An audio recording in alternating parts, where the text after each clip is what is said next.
கர்நாடகாவிலேருந்து அவர் தெலுங்கரா இல்லை கன்னடக்காரரா தெரியல இன்னும் எனக்கு. அவர் ஒரு வீர சூர தீர மனுஷன் ஒருத்தர் தமிழ்நாட்டிற்கு வந்தார்.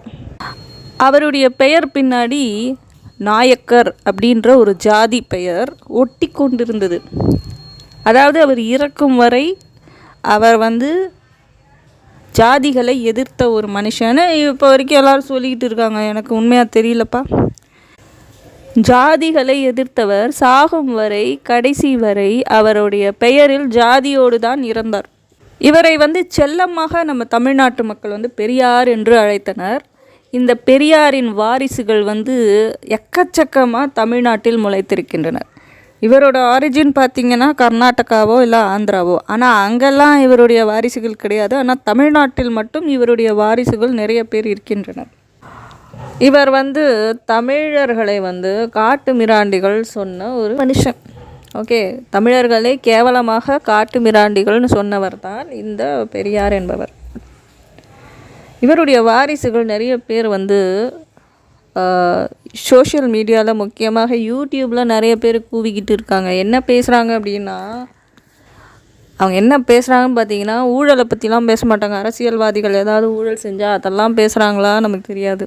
ஓகே, அதை பற்றியெல்லாம் பேசாமல் ஒரு பர்டிகுலர் மதத்தை மட்டும், அதாவது இந்து மதத்தை மட்டும் கேவலமாக பேசிக்கொண்டிருப்பார்கள். என்ன, அது எங்கேருந்தாவது ஒரு விஷயம் நடந்திருக்குன்னு ஒரு நியூஸ் வந்துச்சுன்னா அதோட உள்ளே என்ன உண்மையாக நடந்தது அதெல்லாம் கவனிக்க மாட்டாங்க.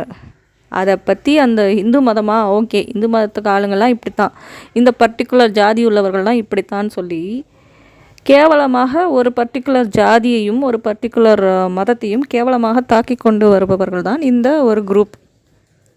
நான் கடவுள் மறுப்பாளர் கிடையாது. நான் கடவுளை இந்த யூனிவர்ஸ் இதுதான் என்னுடைய கடவுள்.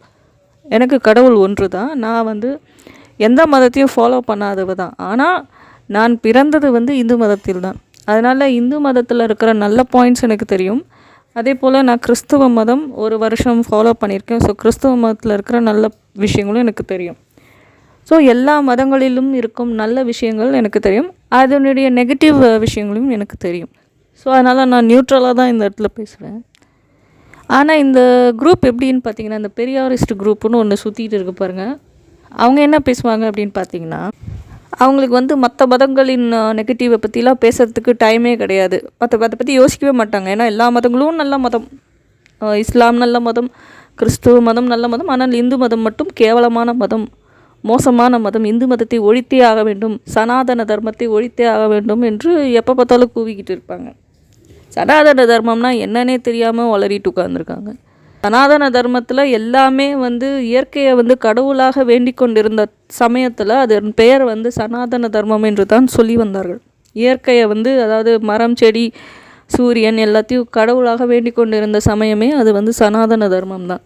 ஓகே, இவர்கள் எல்லாத்தையும் எதிர்க்கிறேன்னு சொல்லிட்டு இந்து மதத்தை ஒழிச்சு கட்டணும் அப்படின்ற ஒரே ஒரு முக்கியமான குறிக்கோளோட இந்த சோஷியல் மீடியாவில் சுற்றிட்டு இருக்காங்க. இப்போது சபரிமலை ஐயப்பனை தொட்டுட்டாங்க. சபரிமலை ஐயப்பன் பார்த்திங்கன்னா, ஓகே அதுக்கு ஒரு கோவிலுக்கும் ஒரு விஷயங்கள் இருக்குது. இப்போ மேல்மருவத்தூர் கோயில் பார்த்திங்கன்னா, அது ஏதோ ரெட் கலர் ட்ரெஸ்ஸில் போய் வேண்டுவாங்க, ஏதோ வேண்டுதல் சொல்லிவிட்டு சபரிமலைக்கு மாலை போட்டு கொண்டு செல்வார்கள். ஓகே, இது ஒரு 48 நாள் விரதம் இருக்கும்னு சொல்லுவாங்க. சில பேர் 1 வாரம் 10 நாள் மட்டும் விரதம் இருந்துட்டு போய் சபரிமலை ஐயப்பனை போய் தரிசனம் செய்துவிட்டு வருவார்கள். நான் போயிருக்கேன். என்னோடய 12 வயசில் நான் சபரிமலைக்கு நான் போயிருக்கேன். எங்கள் ஃபேமிலியிலேயே சபரிமலைக்கு போன ஒரே பொண்ணு நான் மட்டும்தான். ஏன்னா மற்றவங்க யாருக்குமே அந்த சான்ஸ் கிடையாது. ஸோ நான் மட்டும்தான் போயிருக்கேன். அங்கே சபரிமலைக்கு நான் செல்லும் பொழுது எனக்கு சில அற்புத விஷயங்கள் நடந்தது. அதாவது சில மிராக்கிள்னு சொல்லுவாங்களா, மிராக்கிள்ஸ். ஸோ என்னுடைய சபரிமலை பயணத்தின் போது கடவுள் தன்னைத்தானே காமித்து கொண்டார். ஐயப்பன் என்பவர், அவர் ஐயப்பனோ இல்லை காடோ எப்படி வேணாலும் வச்சுக்கோங்க. நாங்கள் அந்த டைமில் நீங்கள் எப்பவுமே கடவுளை ஒருநிலைப்படுத்தி நீங்கள் வேண்டும் பொழுது அந்த நீங்கள் எந்த ரூபத்தில் வேண்டினாலும் அந்த கடவுள் உங்களுக்கு ரெஸ்பான்ஸ் பண்ணுவார். அதுபோல் சபரிமலைக்கு நான் செல்லும் பொழுது அந்த விரதம் இருக்கும் நாட்களில் சில விஷயங்கள் நடந்தது. அதே போல் சபரிமலைக்கு செல்லும் பொழுதும் அங்கே சில விஷயங்கள் நடந்தது. ஒரு 3-4 விஷயங்கள் எனக்கு நடந்தது. கண்கூடாக வந்து ஐயப்பன் வந்து நான் இருக்கிறேன் அப்படின்னு வந்து கடவுள் வந்து எங்களுக்கு தெரிவிப்பது போலவே நிறைய ஒரு 4-5 மிராக்கிள்ஸ் என்னுடைய வாழ்க்கையில் நடந்தது. எங்கள் அம்மாலாம் அதை கண்கூடாக பார்த்தாங்க, எங்கள் ரிலேட்டிவ்ஸ்லாம் அது கண்கூடாக பார்த்தாங்க. அந்த மாதிரி விஷயங்கள் நடக்கும் பொழுது அந்த அற்புதங்களே அவங்களே அதை பார்த்தாங்க. சரியா? அதுவும் நான் ஒரு வாட்டி 2-3 வாட்டியும் நான் வந்து வேண்டியிருக்கேன். நான் வேண்டுவது வந்து அப்படியே அடுத்த கொஞ்ச நேரத்தில் நடந்துச்சு. அது போன்ற விஷயங்கள் கடவுளுடைய இது வந்து காமிச்சு கொடுத்தது. ஸோ ஐயப்பன் என்பவர் வந்து சுவாமி, நீங்கள் அது கடவுளாக நீங்கள் வேணாலும் சரி, எப்படி வேணாலும் சரி, அந்த ஒரு ஐயப்பன் எனும் அந்த விக்கிரகத்துக்கோ இல்லை ஏதோ அந்த கோவிலுக்கோ ஒரு மிகப்பெரிய சக்தி இருக்கிறது. நீங்கள் எப்போவுமே ஒரு கோவிலோ இல்லை ஒரு விக்கிரகத்தோ ஒரு கல்லை கூட நீங்கள் வந்து அது கடவுளாக நினைத்து நீங்கள் வந்து பூஜை செய்யும் பொழுது, பூஜை என்றால் ஜஸ்ட் ஒரு மந்திரம் தான். மந்திரம் என்பது எதுவாக இருந்தாலும் மந்திரம் தான். ஸோ அதுக்கு வந்து ஒரு பவர் வந்துடும் அந்த விக்கிரகத்துக்கு, அந்த ஐடலுக்கு. இல்லை நீங்கள் பர்டிகுலர் பிளேஸில் நீங்கள் வந்து திருப்ப திருப்ப கடவுள் பெயரை சொல்லிக்கொண்டே இருக்கிறீர்கள். இப்போ கிறிஸ்துவர்கள் பார்த்திங்கன்னா தேங்க்யூ ஜீசஸ்ன்னு சொல்லுவாங்க. ஸோ அது மாதிரி நம்ம திருப்ப திருப்ப மந்திரங்கள் ரிப்பீட் பண்ண அதற்கு ஒரு சக்தி வடிவம் வந்துவிடும். ஸோ அந்த சக்தி வந்து அந்த ஐயப்ப மலையில் இருக்கிறது, அந்த பர்டிகுலர் அந்த விக்கிரகத்துக்கோ அந்த கடவுளுக்கோ இருக்கிறது. அப்படின்னும் பொழுது நான் எப்படி வந்து சில மிராக்கிள்ஸ், நான் சில அதிசயங்களை பார்த்தேனோ அதே போல் இந்த சபரிமலைக்கு வரிசையாக 18 வருஷம், 20 வருஷம், 30 வருஷம், 40 வருஷம்லாம் கண்டினியூஸாக வந்து கொண்டிருக்கும் நிறைய பேருக்கு பல அனுபவங்கள் வந்துட்டுருக்கு. ஏன் ரெகுலராக வராங்க? இப்போ ஒரு வாட்டி வந்தவங்க ஒரு வாட்டி வந்ததோடு போகலாமே. ஏன் அவங்க வந்து எப்போ பார்த்தாலும் அடிக்கடி வருஷம் வராங்க? 30 வருஷம் 40 வருஷம்லாம் சபரிமலைக்கு போகிறவங்க ஏன் வராங்க அப்படின்னா, அந்த ஐயப்பனுடைய அந்த அற்புதங்களை வந்து அவங்க பார்த்துருக்காங்க. அந்த பர்டிகுலர் காடுன்னு அவங்க நம்புகிற அந்த காடோடைய அந்த அற்புதங்களை பார்த்ததுனால தான் அந்த ஒரு நம்பிக்கையின் வெளிப்பாடு தான் இந்த வருஷம் சென்று வருவது. இப்போ ஐயப்பனுடைய கதையை பற்றி பேசுகிறதுக்கு முன்னாடி இப்போ நம்ம இசைவாணி என்பவர் ஒரு பாட்டு பாடினார். அது இப்போ சர்ச்சையாகிவிட்டது. இப்போ இசைவாணி என்பவர் என்ன சொல்லியிருக்காரு? ஐம் சாரி ஐயப்பா, அவங்க கோயிலுக்கு வந்தால் தப்பான்ற மாதிரி ஒரு பாட்டு. ஓகே, அவங்க வந்து ஒரு பெண்ணின் என்பதால் அவங்க அந்த மாதிரி ஒரு பாட்டை இது பண்ணுறாங்க அப்படின்னு நம்ம சொல்லிக்கலாம். ஆனால் அவங்க இயற்கையிலே அவர் யார் அப்படின்னு பார்த்தீங்கன்னா, அவருடைய கழுத்தில் வந்து ஒரு சிலுவை இருக்குது. அதாவது ஒரு கிறிஸ்துவர், ஒரு இந்து பெண் பாடியிருந்தால் கூட இவ்வளோ பெரிய பிரச்சனையாக இருக்காது. ஒரு கிறிஸ்துவ பெண் பாடும்பொழுது நீ நார்மலாகவே நீ ஐயப்பனை வேண்ட போகிறதில்ல. உனக்கு வந்து இந்து கடவுள்கள் எல்லாம் சாத்தான்கள் என்று நீ சொல்லுகிறாயினும் போது நீ இந்து கடவுளை நீ வேண்டாத ஆள் தான். கிறிஸ்துவர்களோ அல்லது இஸ்லாமியர்களோ இந்து மத கடவுள்களை வேண்ட மாட்டார்கள். ஏன்னால் அந்த இந்து கடவுள்கள் வந்து சாத்தான்கள் என்று கருதுவதால் இவர்கள் வந்து இந்து கடவுள்களை மதிக்கக்கூட மாட்டாங்க, வேண்ட மாட்டாங்க பொதுவாக. அப்படி எனும் பொழுது ஒரு கிறிஸ்துவ லேடியான இசைவாணி என்பவர் அவர் வந்து பாடுறாரு, ஐம் சாரி ஐயப்பா, உங்கள் கோயிலுக்கு வந்தால் தப்பான்னு பாடுறாங்க. அப்படின்னும் பொழுது இதை வந்து இந்து மக்கள் வந்து இந்து மதத்தின் மீது அதீத நம்பிக்கை உள்ளவர்கள் எப்படி ஏற்றுக்கொள்வார்கள்? இது பேர் பகுத்தறிவா?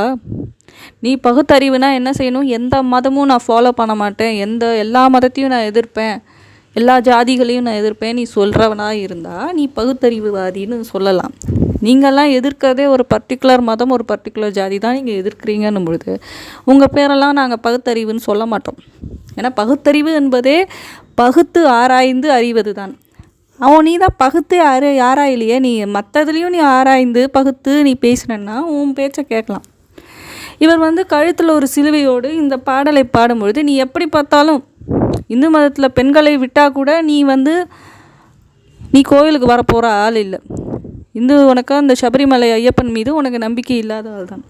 ஸோ நீ இந்து மதத்து கோவில்கள் வந்து அந்த முக்கியமாக சபரிமலை வந்து எல்லா பெண்களும் வரலாம் அப்படின்ற ஒரு தீர்ப்பு கொடுத்தா கூட, ஒரு விஷயம் நடந்தால் கூட நீ அங்கே போய் நிற்க போகிறதில்ல. அங்கே போய் கோவிலுக்கு வந்து ஐயப்பன் மலைக்கு நீ மாலை போட்டு நீ போக போறியா? இல்லை. அப்படின்னும்பொழுது இந்த பாட்டு நீ பாடினது எதுக்கு?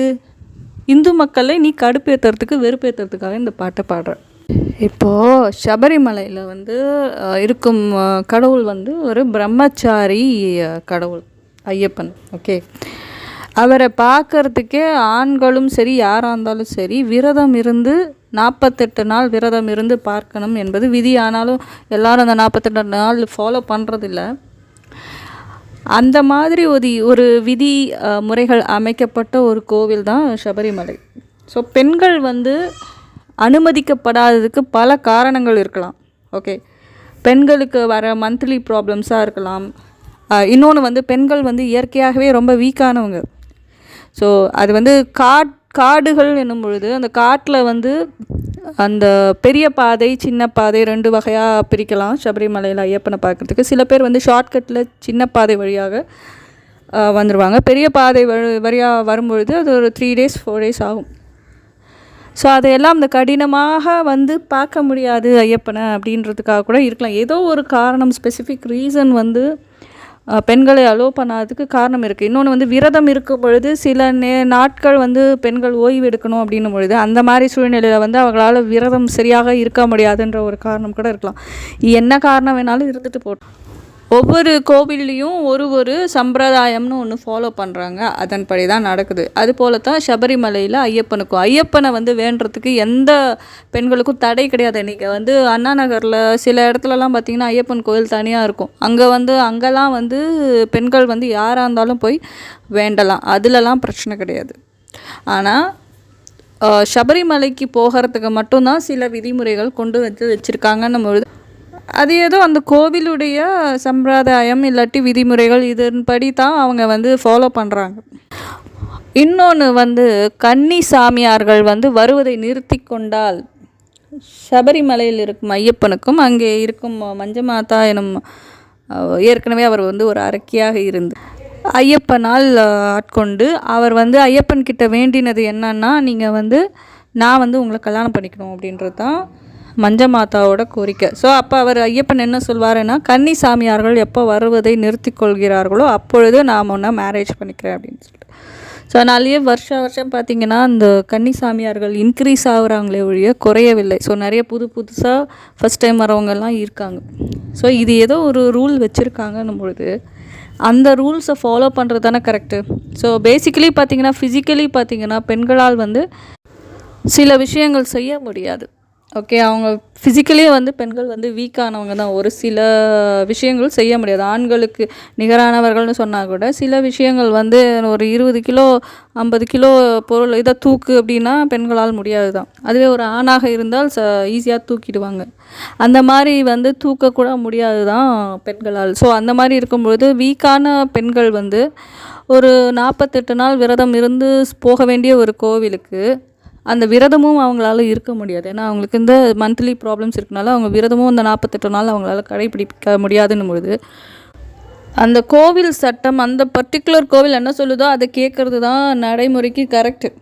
ஃபாரினர்ஸ் கூட இப்போது அந்த கோவிலில் போய் தரிசனம் செய்யணுன்னா பெண்கள் அலோவ் பண்ண மாட்டாங்க. ஓகே, ஸோ அவங்களுக்கும் இதே விதிமுறைகள் தான். ஸோ நம்ம இந்தியன் விமெனுக்கு மட்டும் இல்லை, ஃபாரினில் இருக்கிற விமென் இப்போ சபரிமலைக்கு போகணும் அப்படின்னா கூட அவங்களாலையும் போக முடியாது. ஸோ இது எல்லாருக்குமே பொதுவான ஒரு இது தான்.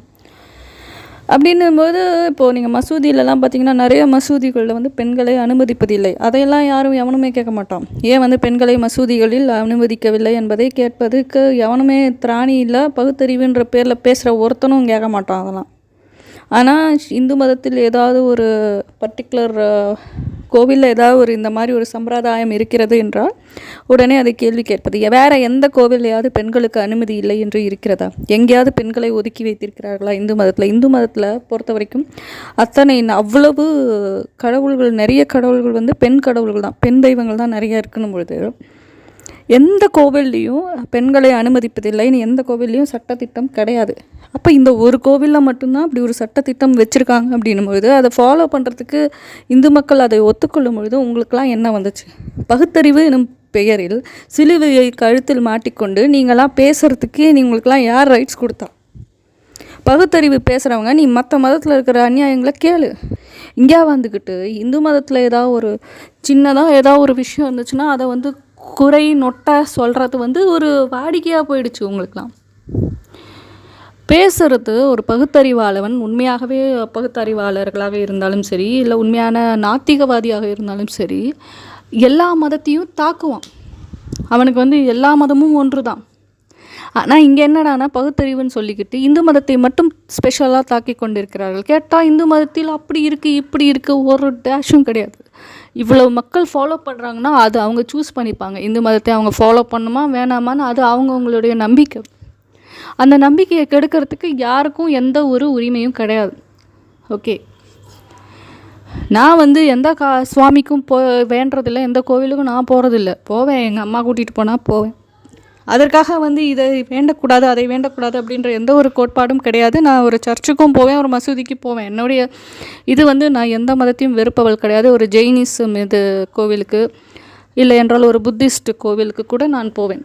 ஸோ அப்படி இருக்கும் பொழுது என்னுடைய இது வந்து எல்லா மதத்தையும் நான் ஏற்றுக்கொள்கிறேன்.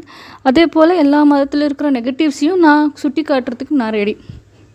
ஆனால் அந்த ஒரு சுட்டி காட்டுதல், அந்த ஒரு எல்லா மதத்தையும் எதிர்க்கிற ஒரு குணம் வந்து ஏன் வந்து இந்த பகுத்தறிவாளர்கள் அப்படின்னு சொல்லிக்கிற இந்த இன்டர்நெட்டில் பகுத்தறிவாளர்கள் சொல்லிக்கொள்ளும் சிலருக்கு ஏன் அது இல்லை? கடவுள் நம்பிக்கை என்பது நம்மளுக்குள்ள நம்பிக்கை தான். நம்மளுக்கு மேலே ஒருத்தர் இருக்கார், நம்ம லைஃப்பில் எல்லாருமே வந்து ப்ராப்ளம்ஸோடு இருக்கும். கடவுள் நம்பிக்கை என்பது நமக்கு ஒரு தன்னம்பிக்கை கொடுக்குற விஷயந்தான். ஸோ நமக்கு ஒரு பிரச்சனை இருக்கும்போது கடவுள் நம்மளுக்கு சால்வ் பண்ணி கொடுத்துருவான்ற ஒரு நம்பிக்கையே நம்மளுடைய பிரச்சனைகள்லேருந்து நம்மளை வந்து விடுவித்து விடும். இது ஒரு நம்பிக்கை தான். கடவுள் இருக்காரு இல்லைன்றது ரெண்டாவது விஷயம். ஆனால் கடவுள் நம்பிக்கை என்பது நீ எந்த மதத்துக்காரனுடைய கடவுள் நம்பிக்கையும் நீ கேவலமாக பேச முடியாது. ஏன்னா அது ஒரு வகையில் நமக்கு தன்னம்பிக்கை கொடுக்குற விஷயம். கடவுள் நம்பிக்கை இருக்கிறவங்க சில பேருக்கு டைரெக்டாக தன்னம்பிக்கை இருக்கும், சில பேருக்கு கடவுள் நம்பிக்கை என்னும் பெயரில் தன்னம்பிக்கை இருக்கும். இதை வந்து நம்ம வந்து குறை சொல்லி கொண்டே இருக்க முடியாது.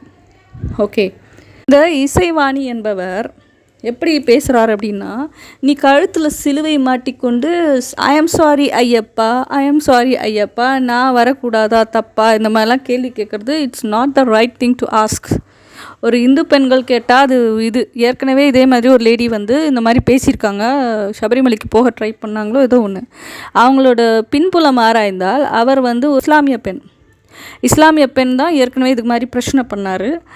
அவருடைய இது பார்த்திங்கன்னா அது எல்லா வண்டவாளம்லாம் நமக்கு வந்துச்சு. பெண்ணியவாதி எனும் பெயரில் ஓவராக பேசுகிறது தப்பு, அது பெண்களாகவே இருந்தாலும். இந்த இடத்துல எந்த பெண்களையும் அடக்கவில்லை. சபரிமலைக்கு போகிறேன்ற பேரில் எந்த பெண்ணையும் கேவலமாக நினைக்கவில்லை, எந்த பெண்ணையும் அடக்கவில்லை. இன்னொன்று மஞ்சமாத்தான்ற ஒரு தெய்வம், அவர் வந்து ஒரு பெண் தெய்வமாக சபரிமலையில் இருக்கிறார் எனும் பொழுது அவரையும் வேண்டிக் கொண்டு தான் இந்த சபரிமலை பக்தர்கள் போகிறாங்க. அப்படின்னும் பொழுது எந்த பெண்களையும் வந்து அடக்கலை, அசிங்கப்படுத்தலை, கேவலப்படுத்தலை. நீ இந்த கோவிலுக்கு வராதன்னு சொல்கிறாங்கன்னா அதுக்கு ஏதாவது காரணம் இருக்குது. ஏன்னா அது ஒரு காட்டில் புலி சிங்கம்லாம் இருக்கும், என்னென்னமோ இருக்கும். ஆண்களால் சில விஷயங்கள் கடினமான வேலைகளை செய்ய முடியும். இன்னொன்று ஏதாவது ஒரு காரணம் இருக்கும். விரதம் என்னும் பெயரில் எல்லா கோவில்லையும் அலோவ் பண்ணுறாங்க பெண்களை, இந்த ஒரு பர்டிகுலர் கோவிலில் மட்டும் அலோவ் பண்ணலைன்னா ஏதாவது ஒரு காரணம் இருக்கணும் போது அந்த கோவிலுடைய சட்டத்திட்டத்தை மதிப்பது தானே கரெக்டு. கோவிலில் பெண்கள் வேண்டான்னு சொல்கிறாங்கன்னா அதுக்கு காரணம் இருக்கும். அந்த காரணத்தை நாம் கொச்சைப்படுத்துவது தவறு இல்லையா? ஸோ இந்த பகுத்தறிவாதிகள்லாம் இந்த பெரியாரிஸ்ட் பேரை சொல்லிக்கிட்டு எனக்கு ஒருத்தர் சொன்னார், பெரியார் இல்லைன்னா நீங்களாம் இப்படி இருக்க முடியாது அப்படின்னு சொன்னார். என்ன பண்ணிட்டார் பெரியார்? இதுக்கு முன்னாடி எத்தனையோ பேர் பெண் விடுதலைக்காக பேசியிருக்காங்க. அந்த இந்தியா சுதந்திரம் அடைவதற்கு முன்னாடி அவங்க பேரெல்லாம் கொண்டு வரலைங்க. சதி சிஸ்டம்லாம் ஒருத்தர் பேன் பண்ணார், அவர் பேரெல்லாம் ஈத்துன்னு வரல. நம்ம ராஜாராம் மோகன் ராய் தான் நினைக்கிறேன் சதி சிஸ்டம் பேன் பண்ணது. அதாவது புருஷன் செத்து போயிட்டா பொண்டாட்டியும் சாகணுன்ற மாதிரி ஒரு இது ரூல்லாம் இருந்தது. ஸோ அந்த இதெல்லாம் சில இதெல்லாம் வந்து சைல்டு மேரேஜ் எல்லாம் அபாலிஷ் பண்ணாங்க. அந்த பர்சனெல்லாம் நீங்கள் கொண்டாட மாட்டீங்க.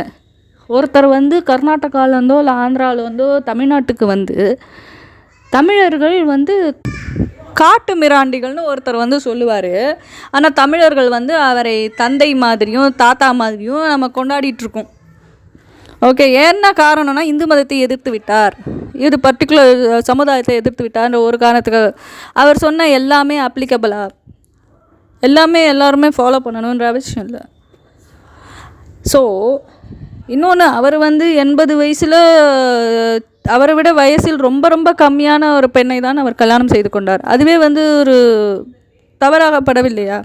நம்ம அவரோட பர்சனல் லைஃப்பை நம்ம இழுக்கலை.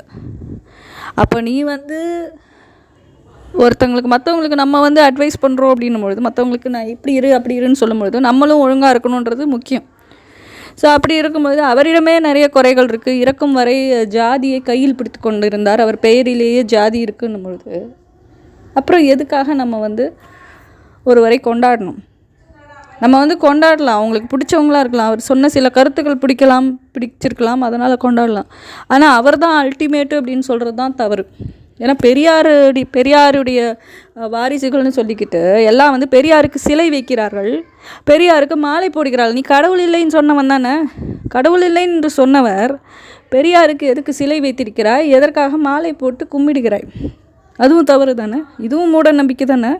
ஒரு மனுஷனுக்கு சிலை வைப்பதும் ஒரு மாலை போடுவதும் அதுவும் ஒரு வகையில் பகுத்தறிவு, அது பேர். அதுவும் மூட நம்பிக்கை தானே.